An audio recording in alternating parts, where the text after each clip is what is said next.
मोको कहाँ ढूंढे बंदे, मैं हूँ तेरे पास में। ना हूँ मैं काबा काशी, ना हूँ मैं कैलाश में। निज तन में ढूंढो बंदे, मैं हूँ तेरे पास में। आज का विषय है आशा, भरोसा और विश्वास पर आधारित विचार को व्यक्त कर रहे हैं। जब हम लोग नाच देखने के लिए जाते हैं तो पर्दा लगा होता है। जब पर्दा उठता है तो हम लोग नाच को देखते हैं, कैसा कला, क्या पाठ है। पर्दा उठने पर नाच को हम लोग देखते हैं, दर्शक को देखते हैं। किंतु कलाकार से रूबरू होते हैं। ठीक इसी प्रकार यह जीवन रूपी रंगमंच पर यह जीवन का जब नाच देखने के लिए जब रूबरू होते हैं, जीवन का नाच, तो पर्दा उठता है तो नाच खत्म हो जाता है। और हम लोग जब नाच करते हैं मेला ठेला में तो पर्दा उठने पर नाच शुरू। जीवन का, नचनिया का, नाच करने वाला का, कलाकार का जब जीवन से पर्दा जब उठता है तो उसका नाच खत्म। कहने की तात्पर्य है पाक साक जीवन, नापाक इरादा। किसी जगह आलीशान भवन है, बाग है, बगीचा है तो हम लोग नाम से जानते हैं ये आलीशान भवन है, बाग है, बगीचा है, इसके नाम से जानते हैं। जब भवन वहाँ से हट जाए, हटा दिया जाए भवन, तो सीधा खाली मैदान बन जाएगा। वो नाम निशान मिट जाएगा भवन का। ठीक इसी प्रकार हम लोग जाति का, मजहब का, ये सभी रिश्ता का पर्दा लगा हुआ है हम लोगों के जीवन में।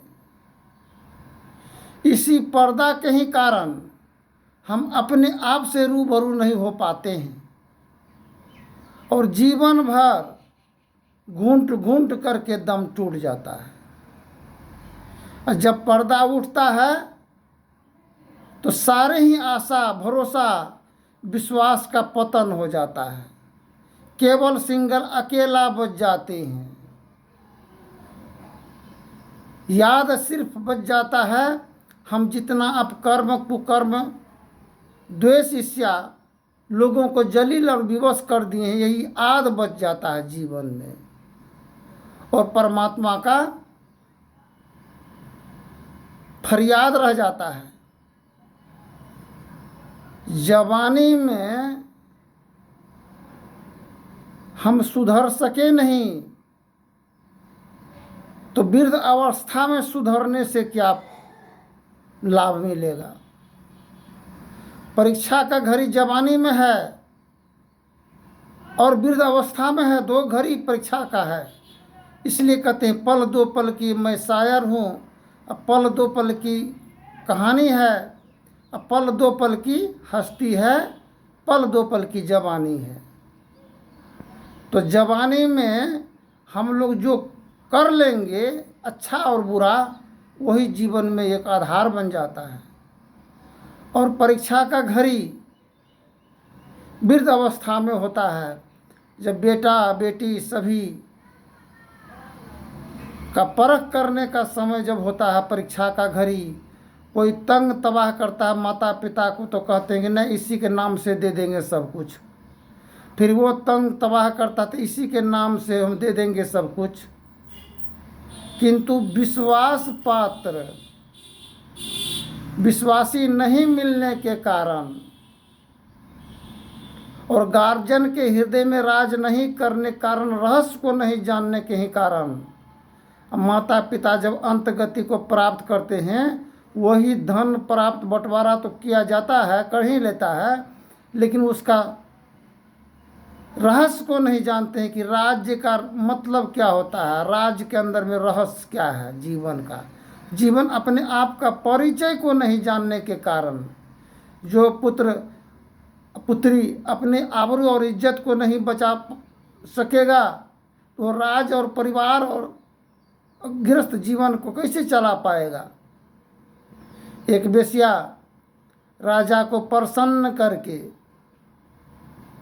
राजा बोले कि मांगो, क्या वरदान मांगती हो, कहो। बोला आप सत्य कीजिए। बोला ठीक है, सत्य किए, बोलो।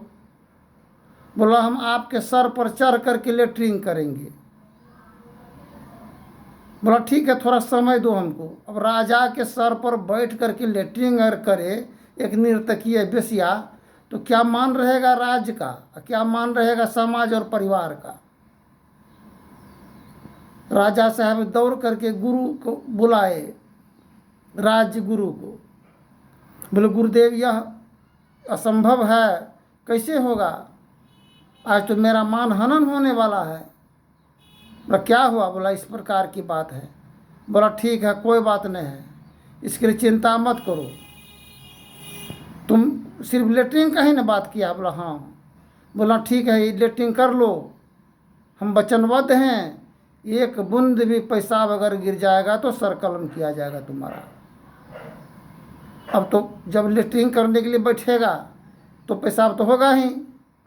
तब वेश्या हार मान करके चरण में गिर पड़ी नर्तकी, और जहाँ पनाह मुझे क्षमा कीजिए, हमको अन्य देश की राजा हमको इस प्रकार की घृणित कार्य करने के लिए विवश किए थे, इसलिए आज हम इस प्रकार की कुकृत विचार को व्यक्त किए आपके सन्मुख, क्षमा कीजिए।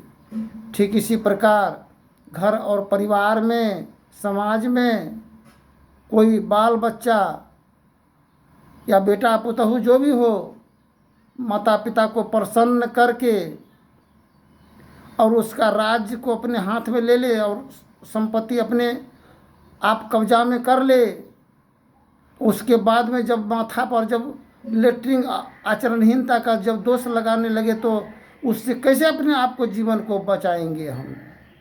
इसलिए संत सरोवर गंग जल तेहि पखारहु अंग, सो दहिया निर्मल भई साधु के सत्संग। धन्यवाद। जय हिंद, जय भारत। आगे की प्रसंग में बोलेंगे।